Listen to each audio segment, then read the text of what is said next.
Hello, everybody. Thank you so much for joining us today. We are so excited to get into biomedical investigations with EKG and blood pressure with you today.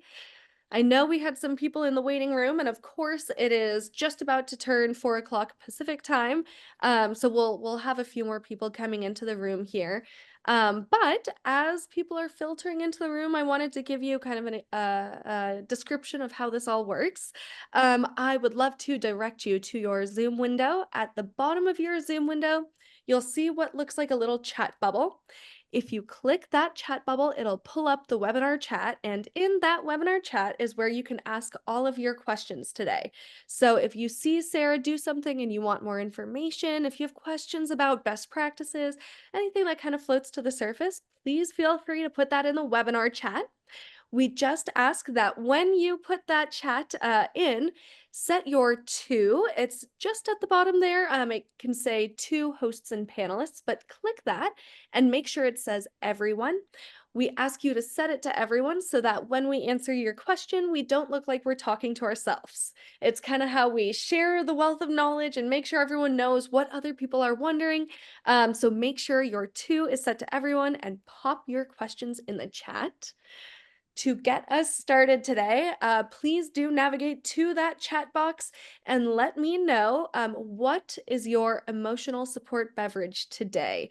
I was just telling our presenters that not only do I have my water with me, but I also have a coffee and a Diet Coke. So I've got all of my emotional support beverages for today's webinar. Go ahead and let me know in the chat what your beverage of choice is as we settle into this biomedical sciences webinar. All right, we've got milk coming in strong with a protein beverage. We've actually got a webinar on that. We have some water. Hydration is key.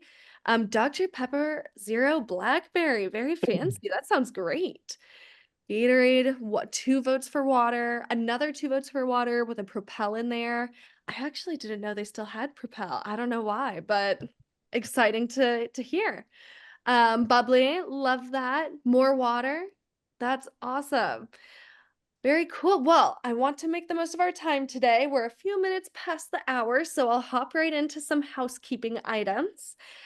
As I mentioned right at the beginning of this chat, please use that chat box to give us your questions. Myself and Melville will be keeping an eye on the chat, so let us know if you have any questions. If we don't happen to get to your question, shoot us an email. You can reach us at biology@vernier.com, and we'd be happy to help you. And an important note, you will get a recording of today's webinar. It'll be emailed to you in about 3 to 5 business days. That's just how long it takes us to edit it and put it on our website and YouTube.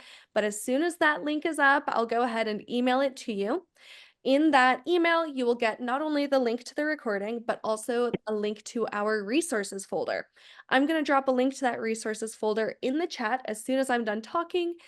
In that folder, you can find Sarah's slides, you can find our certificate of attendance, and some experiment files for you to try some of this at home. So I'll put that in the chat. With that, I'll kick it off to Sarah. Have a great time, y'all. All right. Thank you, Dylan. All right. So I'm Sarah. I'm joined by John, and we are going to introduce ourselves in a little bit more detail in a moment. But this is our agenda for today. So we'll start with some introductions, and then we'll start talking, basically move right into talking about software and sensors and using them together.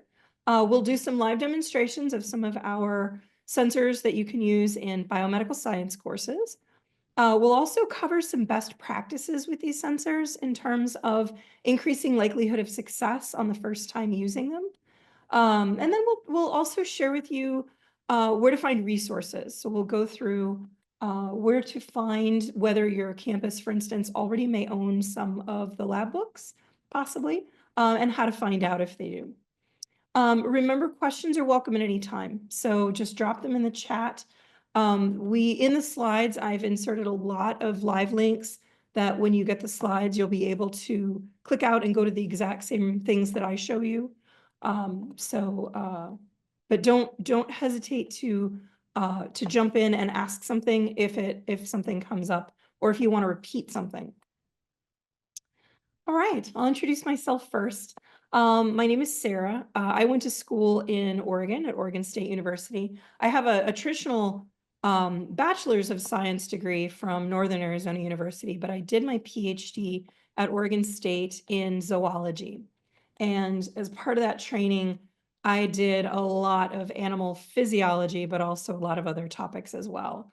And I taught human anatomy and physiology in graduate school, and then went on to become a professor for 15 years and taught at the college level, taught courses in not just biology, but also human anatomy and physiology, as well as a lot more advanced classes like endocrine systems and neuroscience for about 15 years. And then I joined Vernier about almost 8 years ago. And the rest is history, as they say. John, do you want to introduce yourself? Sure. That actually is a picture of me, but with a lot more hair. My name is John Melville. I am the college outreach relationship manager, or one of the college outreach relationship managers. I used to do sort of like what I would call Sarah's job here at Vernier. I've been at Vernier for about 16 years. I'm in my 17th year. I have a BA in biology and psychology from Sonoma State University. I got my PhD at the same place Sarah did. We worked in the same lab, actually, at Oregon State University. I did my postdoc in the area of neuroscience and how hormones affect the nervous system at University of Oregon. But probably more important, I was a teacher. So I was an associate professor of biology at a place called Wartburg College, which is in northeast Iowa, closer to Iowa City. Even though when I was there, I was a Cyclones fan. And I also taught at Lane Community College, a small community college. And I've taught a lot of stuff, like lots of things from marine biology to human physiology to general biology, but always with an emphasis on active learning and inquiry. And I'll be answering the chats. So I'll probably disappear after this. And if you have any questions or chats, feel free to answer them, put them there, and then I'll try to answer them. And sometimes if it's really interesting, I may stop and have Sarah answer them for everybody. All right. So we've got a couple of questions for you. We're doing some polls. The first thing we'd like to know is, why are you here? Are you new to teaching biomedical sciences or health sciences? Are you just brushing up on the use of sensors? Maybe you've done this before. Maybe you've got brand new stuff, or you found old stuff. And then any other reason. And if you want to put your last reason in the chat, you can absolutely do that. So we'll have some context for that. And when you finish the first question, let us know what you teach. Are you high school? Are you middle school? Are you exclusively biology, or are you teaching the CTE program? And then we've got a Likert scale for how familiar you are with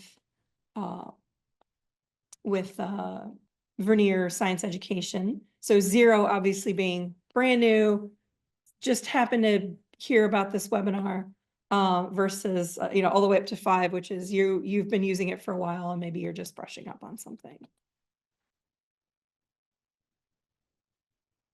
Oh, that's awesome. Okay, I see somebody here is doing a high school honors biomedical engineering. Excellent, excellent. PLTW teachers, fantastic. John and I both work with PLTW teachers.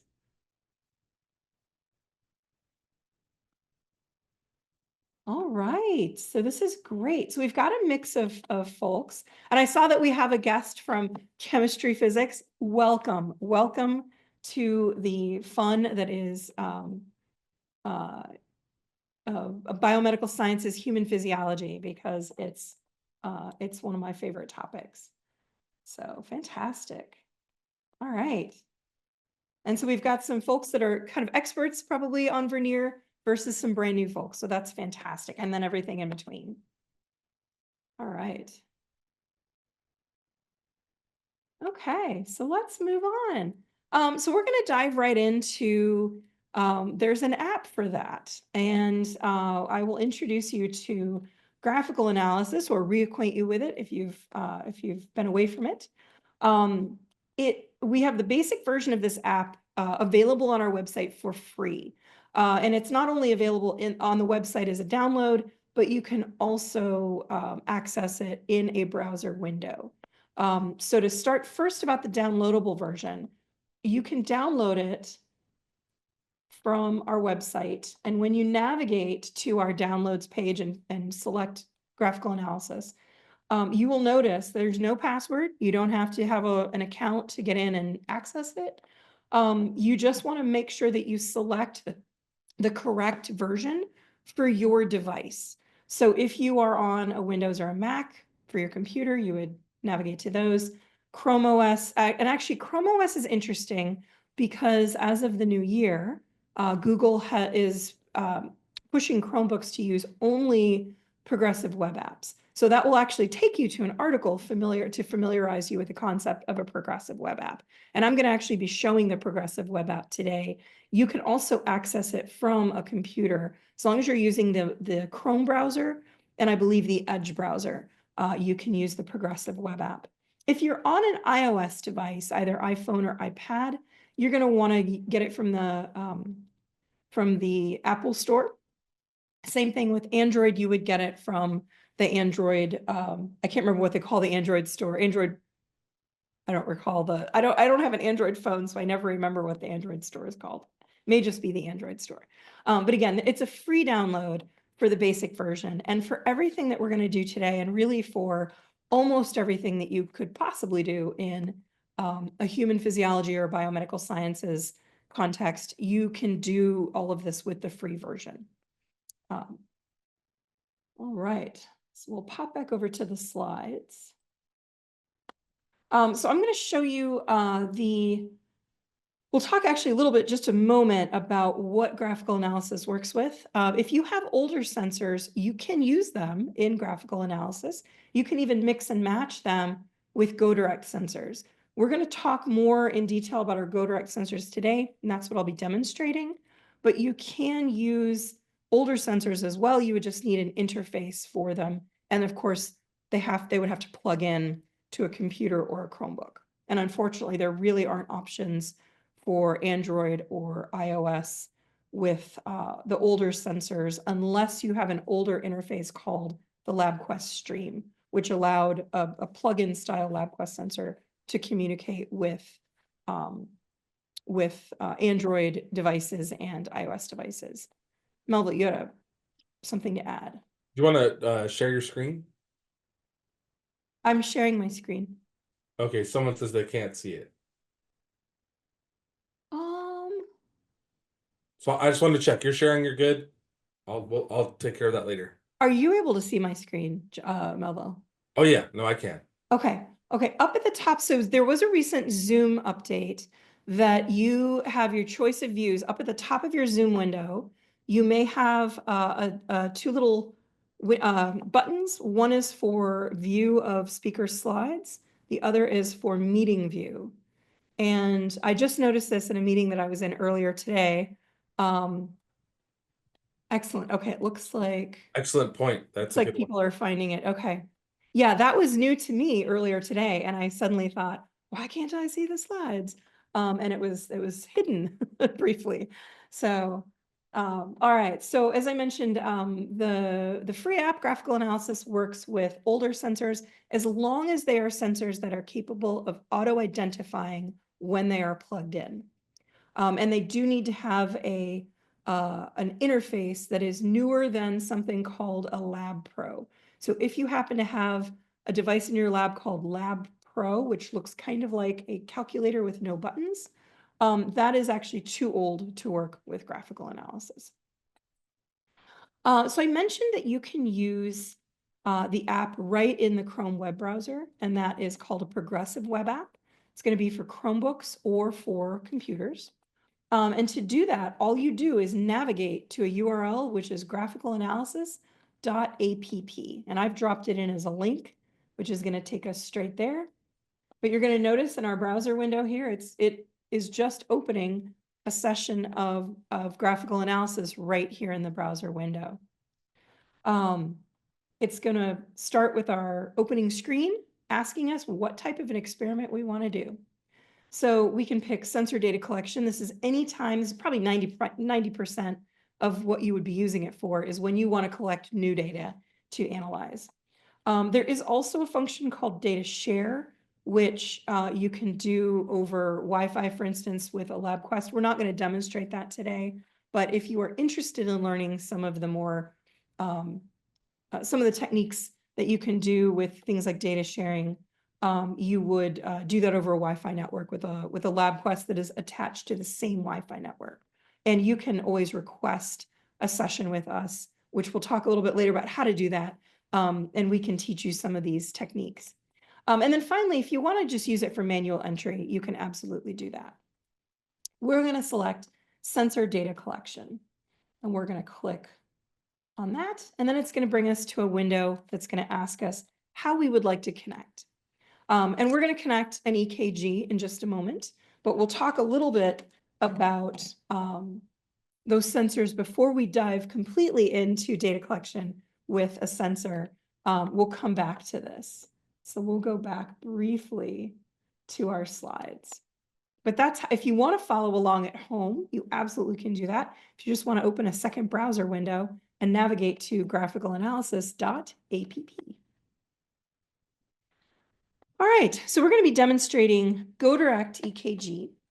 And Go Direct EKG is a pretty powerful device. If you've used our older EKG that plugs in, that has to plug in through the interface, you will find this one, I would say possibly more user-friendly, but also much, much better filtering. So you'll get a much cleaner signal.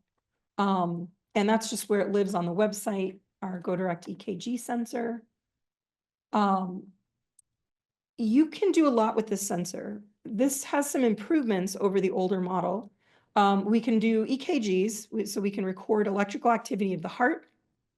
And we also can do EMGs, which is electrical activity of muscles. And we have two separate channels for this that are specially filtered for each type of recording. And it really makes a difference in acquiring the signal and being able to analyze a clean signal.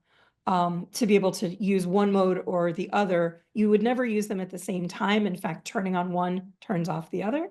But you can do quite a bit with this sensor, and it even has a mode where you can use it to record heart rate. If you want to record heart rate over a period of time, you would there's some tricks that you need to do that, and you need your subject to be very, very still.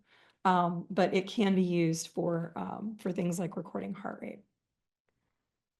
All right, so now we'll talk a little bit about using the EKG, and we're going to actually do our live demo. We'll go back to graphical analysis and look at it. We're going to talk first a little bit about whether you need to do any electrode prep before you place electrodes on the skin. We'll cover electrode placement. We'll talk a little bit about how to reduce noise and also how to interpret results once you get them. So first of all, we're going to use the electrode tabs that come with the sensor. They're on a little card, a little wax card or wax coated card. Oh, we had a question. Oh, okay. John is, let's see. Oh, Bluetooth. Okay. So if you have the Bluetooth ones, you have Go Direct EKG. And we can talk a little bit about how to reduce noise as we move into this section of the talk. So for electrode placement, I prefer to put them on my forearms. You can also just put them on your wrist if somebody's got long sleeves on, but I wore a short sleeve shirt because I prefer them on my my forearms, right and left. And then I have my reference electrode on the back of my right wrist. I prefer it on either the back of my hand or the bony part of my wrist, just to avoid having it over any muscular tissue. I like to have it on a bony part of my arm. So we're going to go connect our electrodes. Keep in mind that when you're looking at the label on an EKG, on the Go Direct EKG, you should be seeing the electrodes placed in anatomical position. So it's not a mirror image when you're looking at it. It's the body in anatomical position. So you have 2 electrodes on your right arm. We're going to do green on the forearm. We're going to do black on the wrist, and then red on our left arm. On the majority of the population, this is the right orientation to get a classic looking EKG trace. Keep in mind that there is a condition where internal organs are sometimes reversed. And I think I want to say it affects about 10% of the population, maybe more. But you can actually have a subject who has this condition. It's not dangerous or anything. It's actually just part of natural human variation. But in some cases, the internal organs in the chest cavity and sometimes also the abdominal cavity can be completely flipped. And so in that individual, you might notice that the EKG trace looks inverted. We always tell people, don't diagnose your students with anything. Just if a student is ever concerned about their EKG, we always refer them to speak with a medical professional. All right, so we're going to go back to graphical analysis now that I'm connected to my EKG. I'm going to turn the sensor on and I'm going to select wireless. And I connected it earlier, so it's showing up. It's remembering it in the menu, but you do still have to pair it. Even though it says paired, you would want to select it out of the menu. I'm going to select pair. And now we are connected. That's all it takes to connect a sensor. It's very, very easy to use. And now I'm going to try to remain as still as possible. And I'm going to hit collect and collect some data. So I mentioned sitting as still as possible. The reason for that is because any movement will cause the baseline of the recording to creep a bit. So I'm going to purposely do a bad recording as a squirmy student. And I'm going to move around a little bit as I hit collect and just move my arms. All right, so you can see I got a few little jumps in the data there. We'll do another one. I'll see if I can really mess it up. All right, apparently I'm too good of a student here. It's a little bit noisier than it should be, obviously.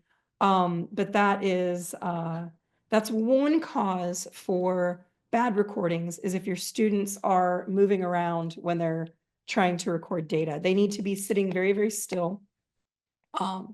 And not moving their arms. Other things to avoid are sitting really close to electrical outlets, because those, if you have lab benches with electrical outlets right there on the bench, the big thing to avoid is just having the student with the electrodes sitting directly in front of an outlet. That can sometimes create some electrical noise. Now, this sensor compared to the predecessor, the one that we spoke of earlier, what we call the LabQuest style EKG sensor, those were much more susceptible to noise. Let's see, we've got a question from Sandy. What if you do not get anything close to what an EKG should look like?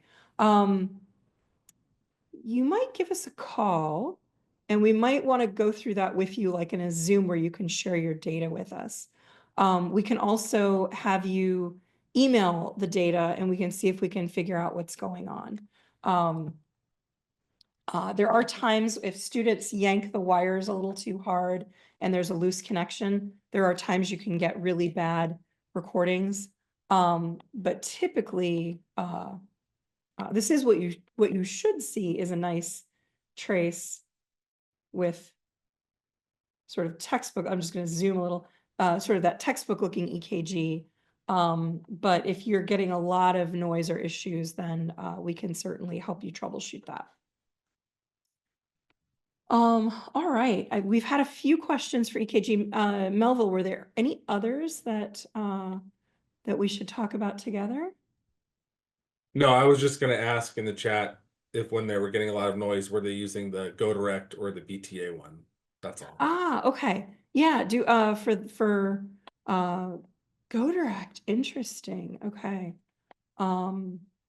Yeah, let's follow up and talk with you a little bit more about that, because I'm wondering if there might be a loose connection somewhere. Um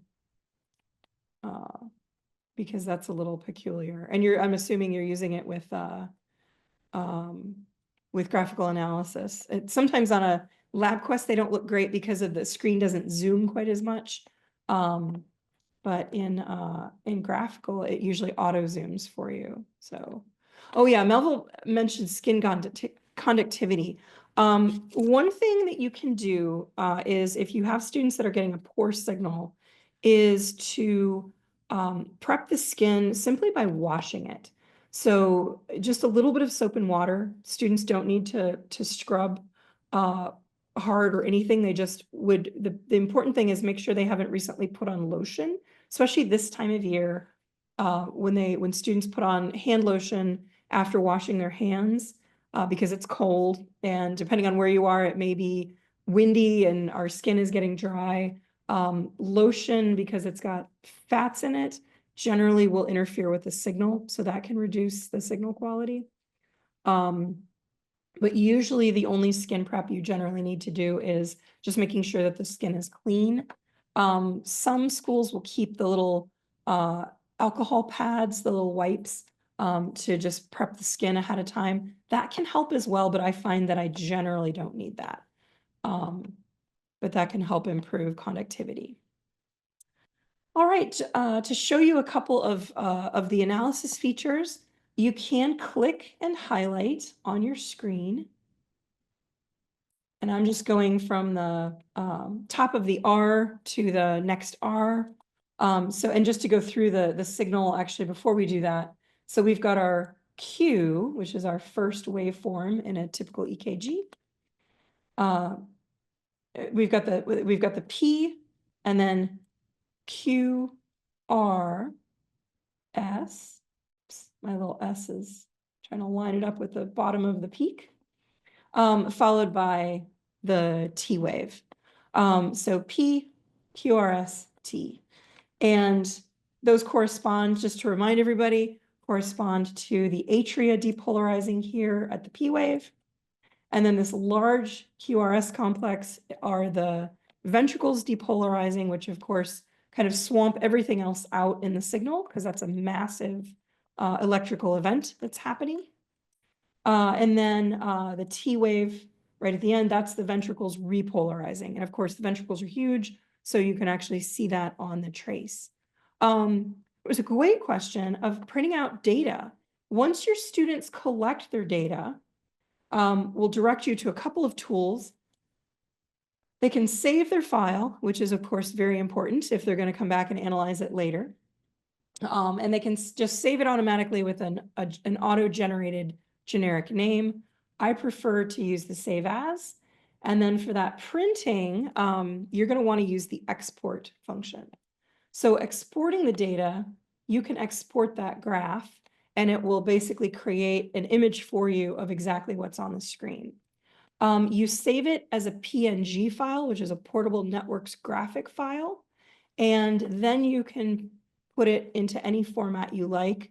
You can put it into a Google document, you can put it into a Word document, and then you would print from whatever program you're using for creating a document. So there is not a tool to print directly from graphical analysis, but portable network graphics files can be then moved from a variety of different softwares. You can also export the data table in the form of a CSV file. So if you wanted to export the raw data, you can put that into a CSV file and then import it, upload it into something like Excel or Google Sheets. There's also an older file type, which is a legacy file type called an AMBL. And then there's an advanced feature that is in the Pro version only, where you can export your image as a PDF. But we will not worry about that one because we are demonstrating just the basic features right now of the software.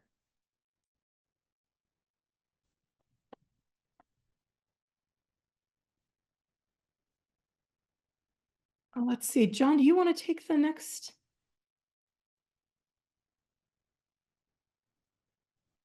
Yeah, I can get that. Okay. Do you want to jump in and chat? Just jump in and I was gonna say just talk. Oh, just talk. Yeah, I can do that. Yeah. Is the copy button for copy pasting? Oh, let's see. There isn't a copy button for copying and pasting, but you also can just select it, do a screenshot, and paste it into Google. Oh, copy. You can copy to clipboard. Yeah, you can copy to clipboard. Yeah. Good eyes. I have not ever actually played with a copy paste button. I always use the PNG. And then we had a note in there about compatibility with Android. It might be, I don't know about that. I can play around with it on my Android. I've been able to use it fine on my Android.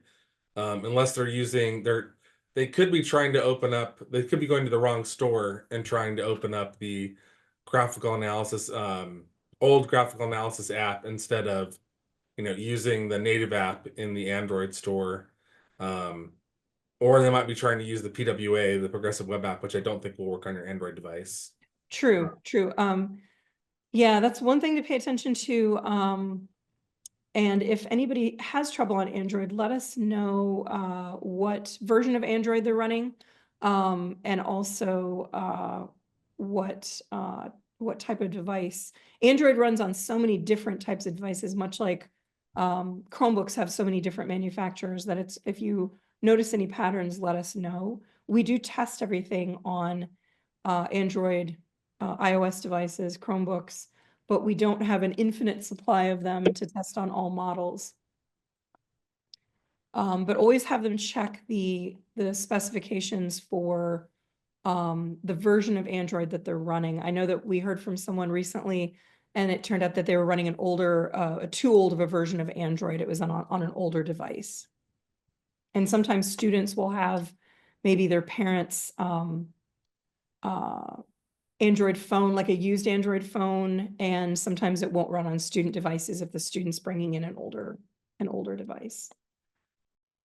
A couple of things to show you. You can click and drag. I started to do this a little earlier and then realized I was getting ahead of myself. You can select a section of your software. So if you wanted to measure and notice that you get an automatic pop-up menu here, which can be a little startling when you're not ready for it. To get rid of it, you can just click somewhere on the bottom of the graph and it will go away. And these buttons at the bottom can be clicked and dragged. So if you don't like having to use the mouse to try to catch that little line and drag it back and forth, you can actually click the entire button. Also, a new feature that was just added was that if you go down to the bottom of the graph and sort of hover the mouse, you'll get this little crooked arrow, and that crooked arrow allows you to click and drag your axis to reshape your graph as you like. And so play around with that. If you've got it open, you can play around with shaping your graph, pulling it to alter your axis size. And then when we do have the tools, when we want the tools back to look at maybe how long of a time it takes to get through a single cycle of EKG. So we're going from P to P. We can pull up view statistics, and we can look at the range of our X. Let's see, I think, oh, and it did select, it saved, rather than having it highlighted now, you see that there are little brackets dropped. So it's giving you the statistics for just the section that I highlighted, and it will tell you how many seconds it took for that change. So delta X, 0.885 seconds. So you can have students calculate, for instance, heart rate off of EKG data. Typically, you'd want them to get a few more cycles to make sure that, because there is something called inner heartbeat variability, and that is fairly a normal phenomenon. So not every heartbeat is exactly timed perfectly with the one before it. All right, any questions about EKG?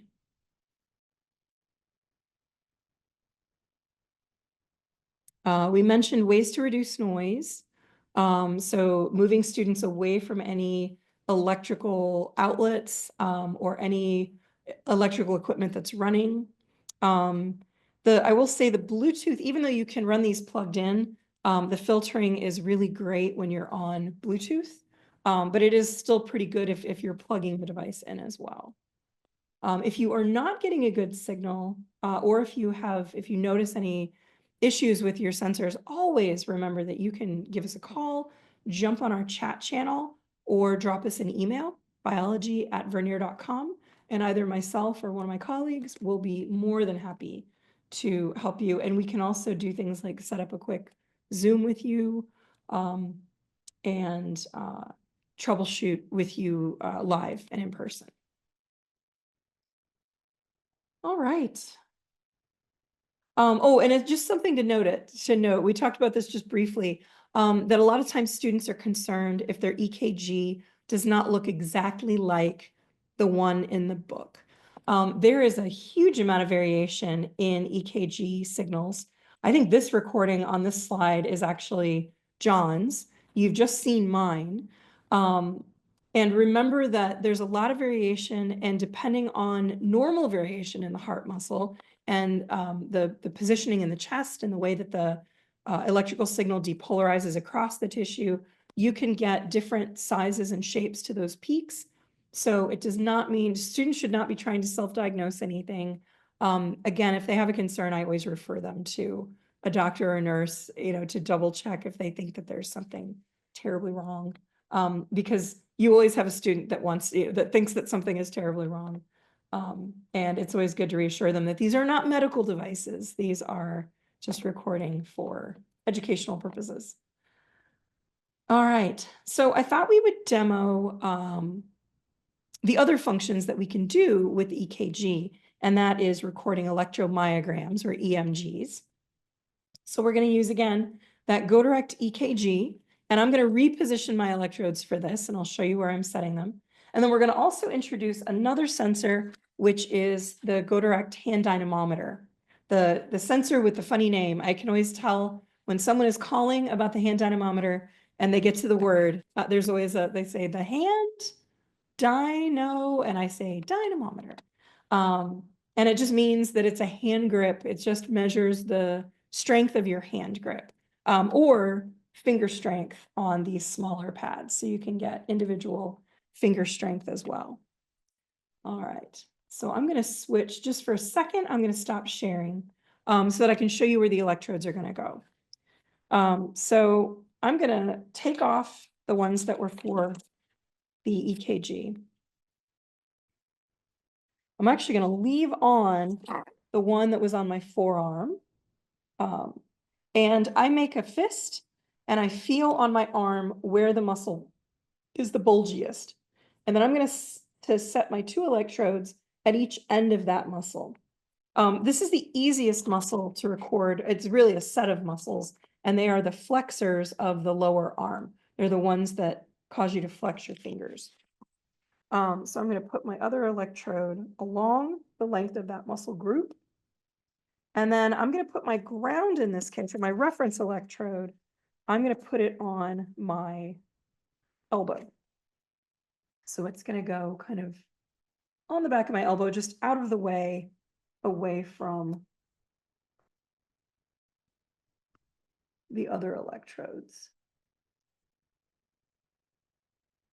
All right. And then it doesn't matter where red and green go on the other 2, just the length, somewhere along the length of the muscle. It doesn't matter which one goes on which end. You just want them to pick up the electrical activity of the muscle in between, the muscle groups that's happening in between the electrodes. As I mentioned, I'm going to also connect the hand dynamometer. So we'll go back into looking at our slides and also looking at our app, because we'll want to add a second sensor. All right, I'm going to start a new experiment. Actually, I'll add my sensor and then I'm going to start a new experiment, because we'll turn on some channels as we begin our experiment here. So we're gonna select, turn on our hand dynamometer and look for that in our menu, in our connection menu. And note that this is picking up a lot of different sensors in the building. The Bluetooth signal goes fairly far. Some of these are in the same room with me, and a lot of these are in an adjacent hallway outside of the room that I'm in. But here's our hand dynamometer. Students are going to be matching the code that is just above the barcode of the sensor with the code in the list. I should have mentioned that before. I apologize that I didn't.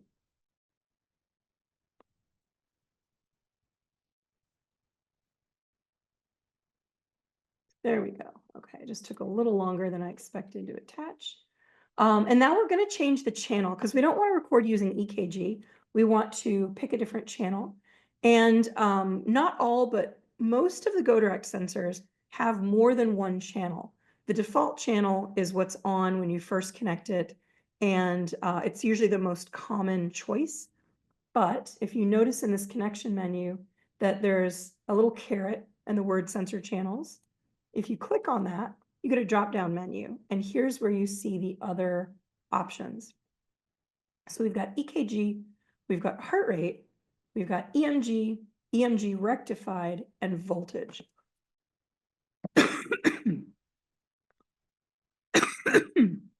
We're going to pick, I'm going to actually pick EMG rectified.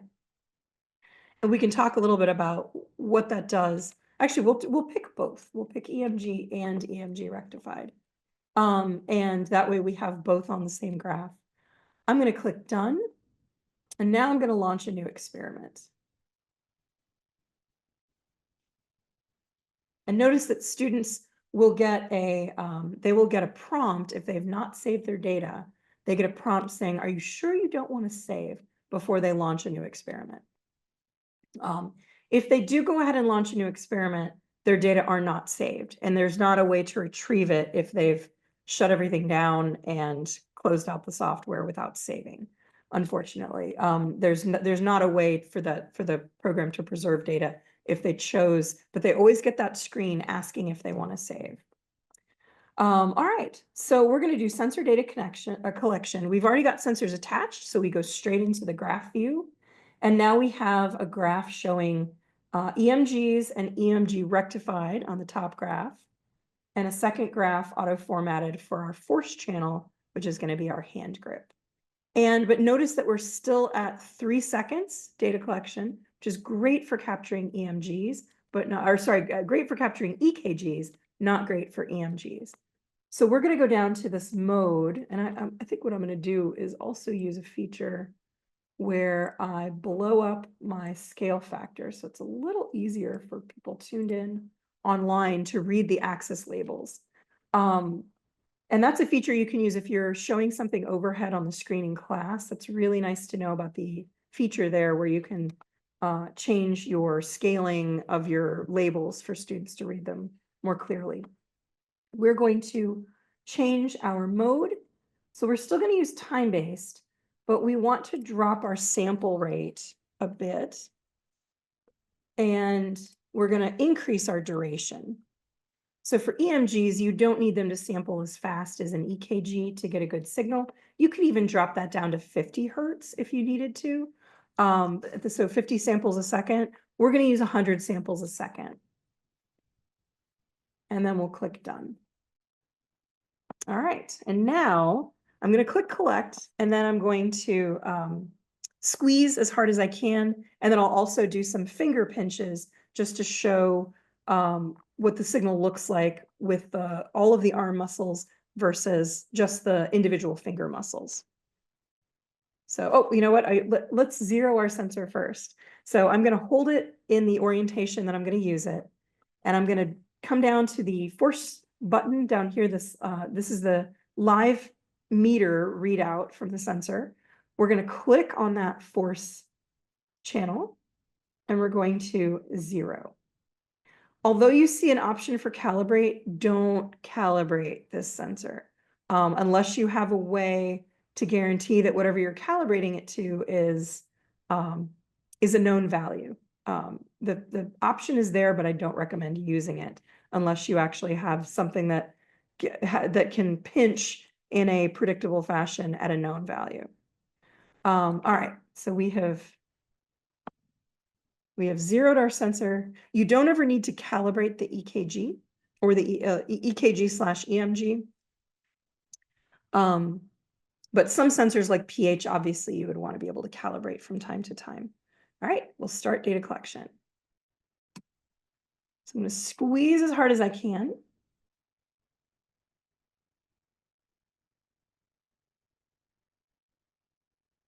You can see my muscle is starting to fatigue, even though my effort is very high. I'm still losing strength. I'm going to go ahead and let go, and then I'm going to do a few pinches here with individual fingers. You can see each one generates a little bit of muscle activity as well. And that'll vary a little bit depending on your placement of your electrodes, of which of those small flexor muscles that you are closest to in the placement of the electrodes. But let's zoom a little bit on both traces. So you can see that in spite of the fact that my overall muscle activity is actually even increasing here, my strength is dropping. So this is a great way to demonstrate muscle fatigue, that the effort being put in is just as high, if not more so, but the actual force produced is showing muscle fatigue in action.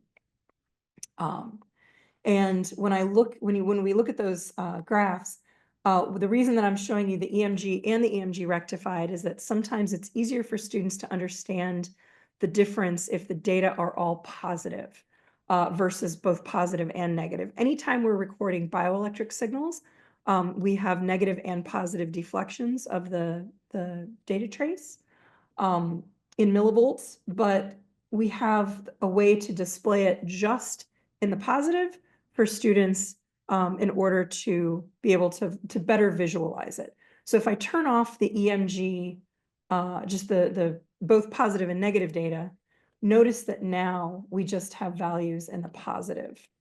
And so it's a little easier for them to visualize increases, for instance, in muscle activity as measured in millivolts. It also allows us to use an analysis that is part of the app, where if we want to look at these data or a section of these data and get an idea overall, rather than just look at a single peak as an indicator of max muscle activity, we can look at the integral, which is the area under the curve, as an actual measurement of total, sort of, it gives you an idea of a way to quantify total muscle activity. And I know, Melville, you may have a better way of explaining using this type of analysis versus just looking at individual peaks. Oh, sorry, pardon me. It's just going to be more accurate because, as you just said, time is involved, right? So if you were going to compare different EMG activity and you want to look at, well, how long is it active? It's just a better way to measure it because you have a time component. Let's do a quick comparison. I'm gonna do one that's like maximal effort. I'll do just a short recording of maximal effort, and then followed by I'll rest my arm, and then I'll do a lighter grip, so that we can see a difference in the force, and we can also see a difference in the muscular activity that we could analyze, for instance, side by side. So we'll hit collect again, and then I'm going to squeeze as hard as I can. So like probably about 260 newtons there. And now I'm going to try to squeeze about half that hard.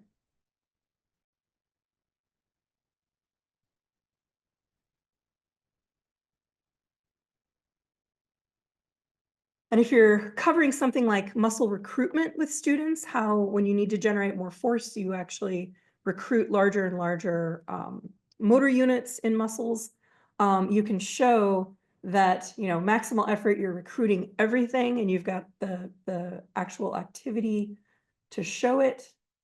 So you could look at the integral there, for instance, versus the integral over here. Of course, I didn't do it for exactly the same amount of time. We'll try to select a trace that's roughly the same, but we can see that when putting in roughly half effort, we've got roughly half the area under the curve as an indicator of how much muscular activity was happening to achieve about half the force generated. So you can do quite a bit with EMGs. They are really fun to cover in class with students.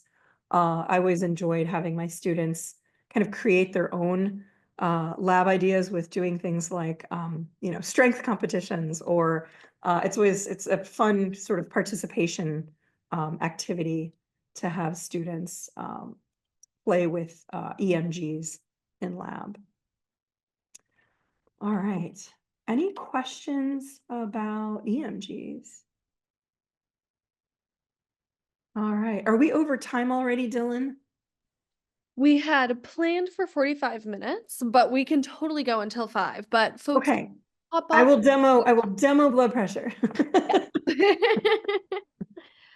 All right. We'll do that quick. That won't take terribly long. And Dylan is going to run over for this next part to be my assistant, because to really have best practices with blood pressure, it is best to have a subject actually and somebody running the computer. And that is because it's really hard to take blood pressure on yourself. I have gotten incredibly good at it, but most people find that trying to do blood pressure on yourself is very complicated. So I will say this is one of our more difficult sensors to use. And that's not because of the design, it's because anytime you have an automated blood pressure cuff, you need to follow best practices to actually get accurate data. If you've ever tried the ones at the drugstore, you may have had a bad run. I know that I always have endless frustration with the automated ones. Because they don't fit properly, that when the ones where you stick your arm in a hole and then a cuff puffs up. So for proper placement, we're going to put it on the upper arm. We're going to make sure that the tubing is over. It's a little bit hard to see this. Might be able to tip the camera. The tubing is going to be over as close to the brachial artery as possible. And we want a nice tight fit to the cuff. So we don't want to put it on, we don't want to put it on loose.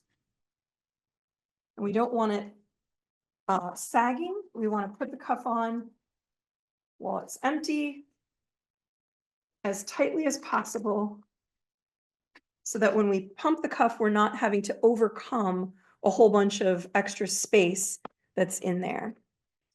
So we'll launch the app here.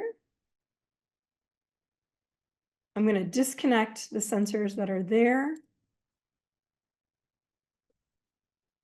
We're going to launch a new experiment. And we will connect our blood pressure.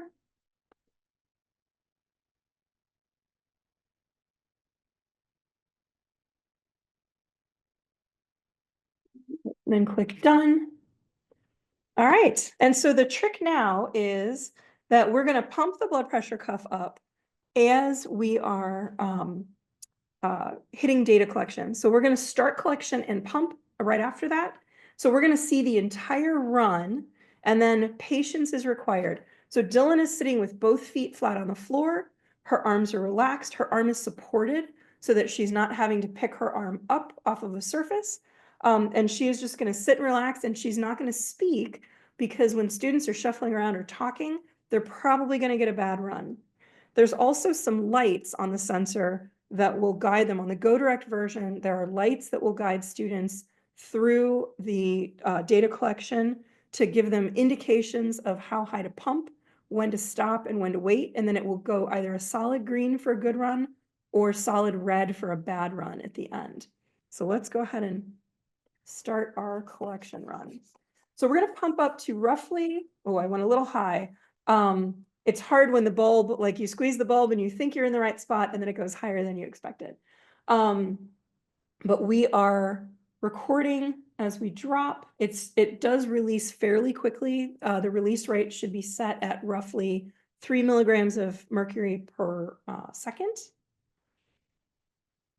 And I'm going to zoom a little bit so that you can see that there are little bumps appearing, and those are the pulses appearing on the trace. And this is the most critical part where you do not want your subject to move.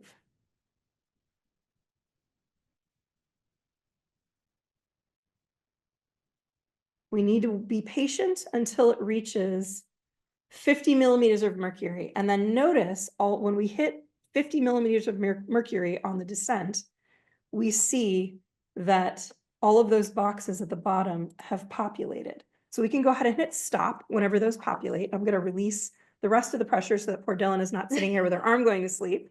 And we can see that we have a reading of her systolic pressure, her diastolic pressure, and then also her MAP, or mean arterial pressure, as well as her pulse rate for the run. And what this, because this is an automated cuff using the oscillatory method, it is calculating MAP, and then it is calculating diastolic and systolic based off of MAP. The other way of taking blood pressure, that's the more traditional way, is using sound to listen for Korotkoff sounds through a stethoscope. That's the indication of when the blood begins moving through the closed off artery. That's going to be your systolic pressure. And then when the sounds dissipate, that's going to be the diastolic pressure. And then MAP is in that way, which is the oscillatory method referring to hearing. That method, you calculate mean arterial pressure based on the other two numbers versus the other way around for this method. All right, so that's blood pressure. And that was a fantastic run. And also, yeah, nice blood pressure, Dylan. I wish mine was still that low. So fantastic. Am I good to take this off? Yes, you can take that off. That was a perfect run. So if we had had a bad run, there's a little indicator light with a check mark on the sensor. Dylan's is solid green, so that was a perfect run. If it turns solid red, it just means that something happened during the run. Maybe it wasn't pumped high enough. Maybe it was pumped way too high and it didn't descend in time. Maybe it's set too fast or too slow. Most of the time, it's usually some type of movement where maybe a student crossed their legs or bent over in their chair or was talking or laughing, which changes internal body pressure and can therefore change the pulse pressure. So that's the most likely cause of bad of a bad run, usually, is some type of movement artifact. You can often see those in this oscillatory envelope when we look closely at the data. You can often see if you suddenly see like a really weird spike in here, that's a student who's changing the pressure somehow. Sometimes they flex their arm or move, and it's gonna throw off that data. And yeah, Melville already answered the question about whether we have a probe for heart sounds. We do not currently. All right, so that kind of we were able to show all three all of the sensors and talk a little bit about all three. Just to run you through some really quick resources before we're done. We do have a lot of biology webinars online already. So these are great resources. We also have a Vernier Science Education YouTube channel that has videos going back many, many years. So if you have older stuff and you're looking for some training materials, chances are you can find it on our YouTube channel because we have hundreds of videos that are available to you. We do have labs pre-written. We have a few. We've got an EKG lab that I have as one of the free labs to give away that is actually out of our Biology with Vernier book. We have a lot more EKG labs in our Human Physiology Volume 1 book, even more in Human Physiology Volume 2. Blood pressure appears in the Volume 2. You may already have access to our books because your school only needs to buy a single book license and then they have it in perpetuity. So if you are curious, you can always go make an account, a web account on our website.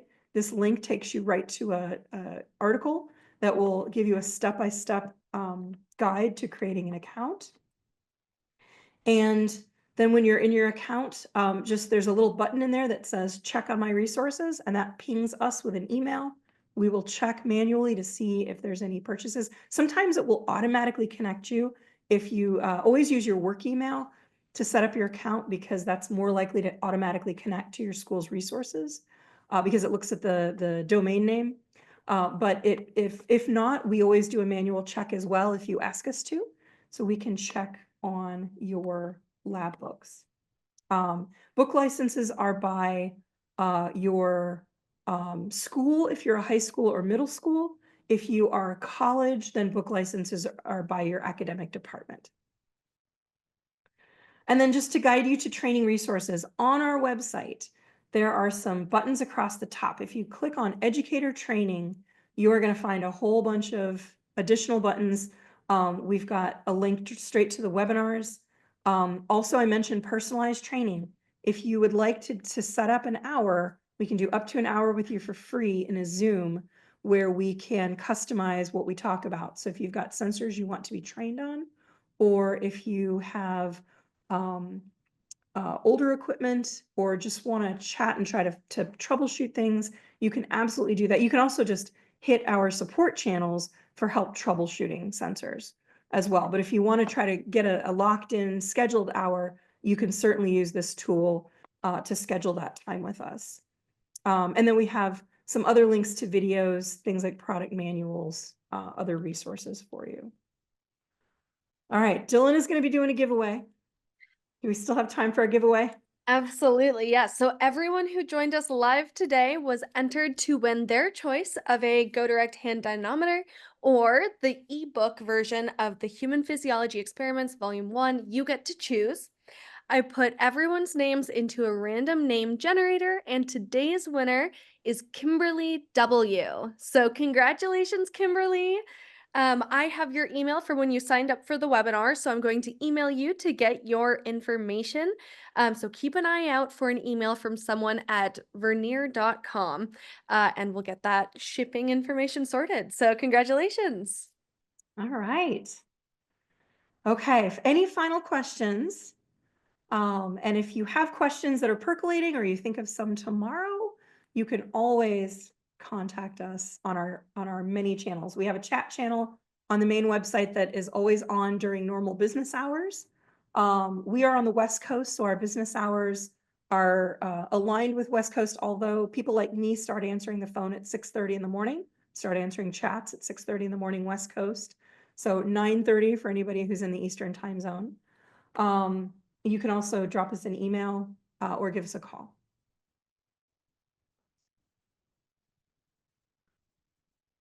All right. I love the comment. I love some of these comments. Thank you. I'm really glad that you all joined us today. All right, and Dylan has dropped in a survey. We would love to get your feedback, especially on things that you'd like to see next. So if there are more webinars that you would like to see, please let us know topics. Otherwise, we just make them up. So, please let us know what you need help with or what you'd like to hear more about. And I don't see any questions in the chat yet, so I might go ahead and end the webinar. But thank you all so much for joining, and we'll see you next time. All right. Thank you all. I look forward to hearing from you.